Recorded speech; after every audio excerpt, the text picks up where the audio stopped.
현재 전국적으로 아파트 매물이 역대 최다라는 기사가 지속적으로 나오고 있는 상황인데요. 전국의 17개 시도 아파트에서 전월세를 제외하고 매매로 내놓은 집만 무려 52만 채가 넘어가고 있는 상황입니다. 지난 몇 년간 이어진 부동산 활황과 더불어 가지고 초저금리로 인한 초과 공급이 이루어진 영향으로 해석이 되고 있는데요. 실제로 아파트 초과 공급과 미분양에 대한 문제는 이미 지속적으로 나왔던 문제였습니다. 조금 더 자세하게 살펴본다라고 했을 때 올해 경기도 아파트 입주 물량이 무려 97,700세대, 여기에서 인천 같은 경우는 42,000세대, 대구가 34,000세대 정도로서 주요 지역의 대규모 아파트 입주가 예정이 되어 있는 상황인데요. 실제로 해당 표로 봤을 때 경기도가 가장 심각한 수준이고 그 다음이 인천, 대구, 서울, 부산 순서로 되어 있습니다. 이렇게 대규모 아파트 입주 물량들로 인해서 고금리의 대출 이자가 부담되다 보니까 당연히 아파트에 대한 미분양 물량이 급증을 했고요. 이런 부분들이 주택시장의 불황이 가중되고 있는 정확한 요인이다라고 볼 수가 있습니다. 특히나 대구 같은 경우는 미분양 물량이 전국에서 가장 많아서 미분양의 무덤이다라고 불리고 있는 상황인데요. 여기에 대해서 수도권 시장 같은 경우는 구축 매물 증가로 인해서 매매 심리 자체가 얼어붙고 있는 상황이고,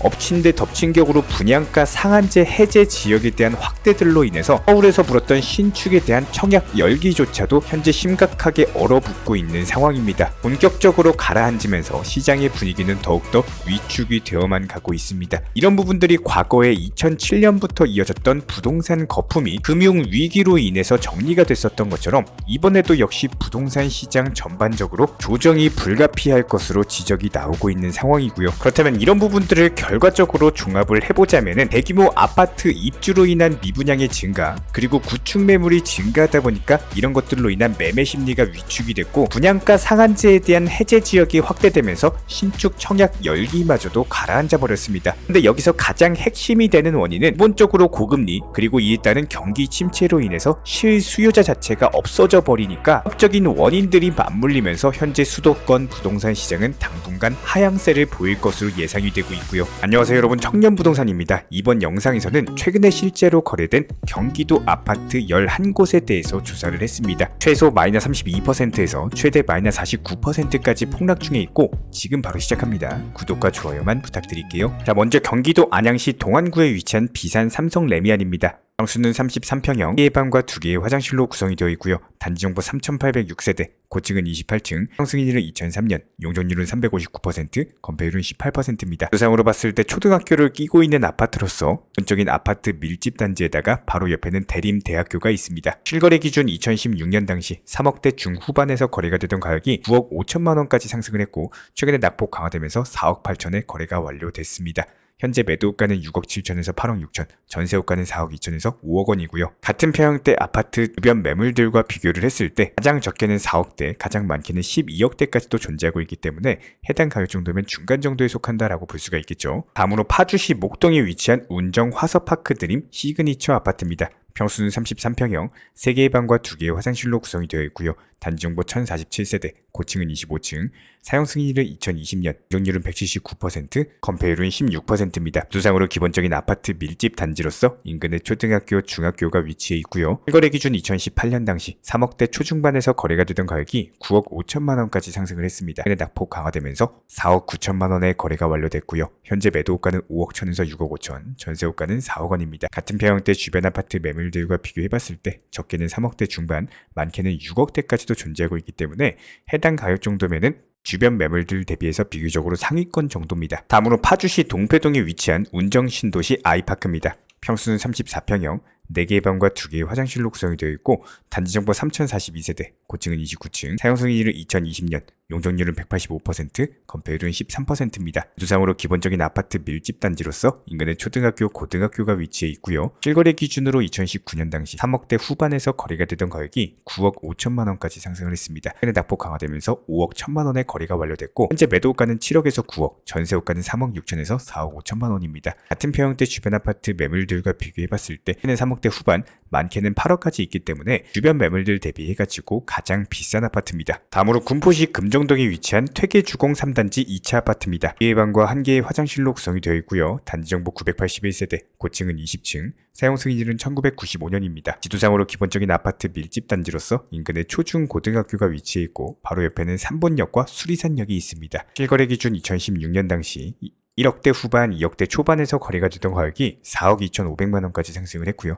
최근에 낙폭 강화되면서 2억 5,300에 거래가 완료됐습니다. 현재 매도가는 2억 4,800에서 3억 1,000만원, 전세호가는 1억 5,500에서 2억 3,000만원입니다. 같은 평형대 주변 아파트 매물들과 비교해봤을 때 적게는 2억대 중반, 많게는 4억대 중반까지도 있기 때문에 주변 매물들 대비했을 때 가장 저렴한 아파트입니다. 다음으로 평택시 고덕동에 위치한 신한 인스빌 시그니처 아파트입니다. 평수는 37평형, 4개의 방과 2개의 화장실로 구성이 되어 있고요. 지정보 613세대, 고층은 23층, 사용 승인일은 2020년, 용적률은 174%, 건폐율은 17%입니다. 수상으로 기본적인 아파트 밀집 단지로서 인근에 중학교가 있고 초등학교, 고등학교는 완공될 예정입니다. 인근 역으로는 서정리역이 존재하고 있고요. 실거래 기준으로 2020년 당시 4억대 중반에서 거래가 되던 가격이 11억 1,700만원까지 상승을 했습니다. 최근에 낙폭 강화되면서 1억 9천만원까지 내려왔고요. 현재 매도가는 7억 1천에서 10억, 전세호가는 3억에서 4억 원입니다. 같은 평형대 주변 아파트 매물들과 비교해봤을 때 적게는 6억 중반, 많게는 8억까지 있기 때문에 주변 매물들 대비해가지고 가장 비싼 아파트입니다. 블로그 홍보는 해봤지만 효율을 못 보신 분들께서 새로운 광고 방향을 찾고 있으십니다. 첫 번째로 유튜브 채널에 내 음식점, 제품을 홍보 계획하시는 분들, 두 번째로 비싼 광고 비용이 아닌 채널 주인인 제가 직접 연락드려서 중간 업체를 전부 다 없애버리고 효율적인 비용으로서 광고 효과를 기대하시는 분들, 마지막으로는 쇼츠 영상 제작으로 단독 홍보 영상을 필요로 하시는 분들 아래 번호로 문의 주시면 제가 직접 안내 도움 드리도록 하겠습니다. 다음으로 수원시 영통구에 위치한 삼성 1차 아파트입니다. 수는 22평형, 2개의 방과 1개의 화장실로 구성이 되어 있고요. 지정보 930세대, 고층은 15층, 성승일은 1988년, 용적률은 216%, 건폐율은 14%입니다. 두상으로 기본적인 아파트 밀집 단지로서 인근에 수원시청역과 초등학교, 중학교, 고등학교가 있고요. 거래 기준 2016년 당시 1억대 후반에서 거래가 되던 가격이 4억 6,800만원까지 상승을 했습니다. 최근에 낙폭 강화되면서 2억 9천에 거래가 완료됐고 현재 매도가는 2억 9천에서 3억 3,500, 전세호가는 2억 2천에서 2억 3천만원입니다. 평형대 주변 아파트 매물들과 비교해봤을 때 적게는 2억대 후반, 많게는 3억대 후반까지도 있기 때문에 해당 가격 정도면 중간 정도에 속한다라고 볼 수가 있겠죠. 다음으로 시흥시 백오동에 위치한 시원 호반 서밋 플레이스 아파트입니다. 평수는 35평형, 4개의 방과 2개의 화장실로 구성이 되어 있고요. 단지정보 890세대, 고층은 35층, 사용 승인일은 2019년, 용적률은 379%, 건폐율은 44%입니다. 지도상으로 기본적인 아파트 밀집 단지로서 인근에 100곳 공원이 크게 있고요. 실거래 기준으로 2017년 당시 3억대 초반에서 주로 거래가 됐었는데 해당 가격이 10억까지 상승을 하면서 역대급 상승률을 보여준 바가 있었습니다.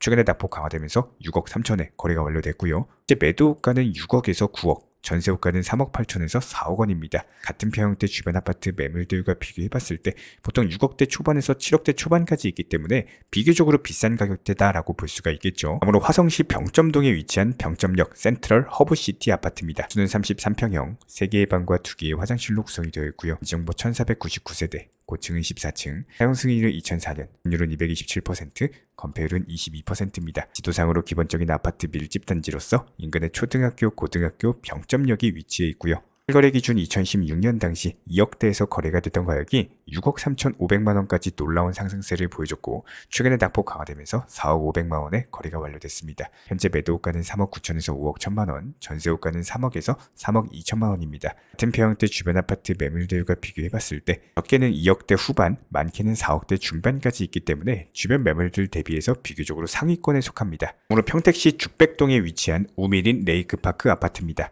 평수는 33평형, 3개의 방과 2개의 화장실로 구성이 되어 있고요. 단지정보 761세대, 고층은 25층, 사용 승인일은 2017년, 용적률은 189%, 건폐율은 12%입니다. 지도상으로 바로 앞에 배달이 저수지를 끼고 있는 아파트 밀집 단지고요. 실거래 기준 2018년 당시 2억대 중반에서 거래가 되던 가격이 9억 2천만원까지 놀라운 상승세를 보여줬고 최근에 낙폭 강화되면서 3억 9,600에 거래가 완료됐습니다. 현재 매도가는 3억 9천에서 5억 7천, 전세호가는 2억 7천에서 2억 8천만원입니다. 같은 평형대 주변 아파트 매물들과 비교해봤을 때 적게는 3억대 후반, 많게는 6억까지도 존재하고 있기 때문에 해당 가격 정도면 비교적으로 저렴한 수준입니다. 다음으로 수원시 장안구에 위치한 수원 한일타운 아파트입니다. 평수는 24평형, 2개의 방과 1개의 화장실로 구성이 되어 있고요. 지정보 5282세대, 고층은 24층, 사용 승인일은 1999년, 용적률은 280%, 건폐율은 17%입니다. 지도상으로 기본적인 아파트 밀집 단지로서 바로 앞에 CGV, 홈플러스, 초, 중, 고등학교가 위치해 있고요. 실거래 기준 2016년 당시 2억대에서 거래가 되던 가격이 6억까지 상승을 했습니다. 최근에 낙폭 강화되면서 3억 8,500에 거래가 완료됐고 현재 매도가는 3억 9천에서 5억, 전세가는 2억 2천에서 2억 6천만 원입니다. 같은 평형대 주변 아파트 매물들과 비교해봤을 때 보통 4억대로서 비슷한 수준을 기록 중에 있고요. 마지막입니다. 안양시 동안구에 위치한 인덕원 마을 삼성아파트. 호수는 32평형, 3개의 방과 2개의 화장실로 구성이 되어 있고 단정보 1314세대, 고층은 25층, 사용 승인일은 1998년, 용적률은 353%, 건폐율은 24%입니다. 부상으로 바로 앞에 초등학교 인덕원역을 끼고 있으면서 거래 기준으로 2016년 당시 4억대 초반에서 거래가 된 바가 있었고 해당 가격이 13억 3천만 원까지 말도 안 되는 상승을 보여준 데다가 최근에 낙폭 강화되면서 9억 원에 거래가 완료됐습니다. 현재 매도가는 8억 8천에서 14억, 전세호가는 4억 천에서 7억 원이고요. 같은 평형대 주변 아파트 매물들과 비교해봤을 때 주변 매물들 대비해가지고 비교적으로 비싼 수준입니다. 이렇게 경기도 아파트 11곳에 대해서 조사를 했고 해당 내역들을 이렇게 표로써 정리를 도움드렸습니다. 이외에도 궁금하신 지역, 관심 있는 아파트 댓글로 남겨주시면 저희가 영상 통해서 종합적인 브리핑 도움드릴 예정이고요. 마지막으로 구독과 좋아요 이 두 가지만 부탁을 드리도록 하겠습니다. 채널이 움직일 수 있는 원동력입니다.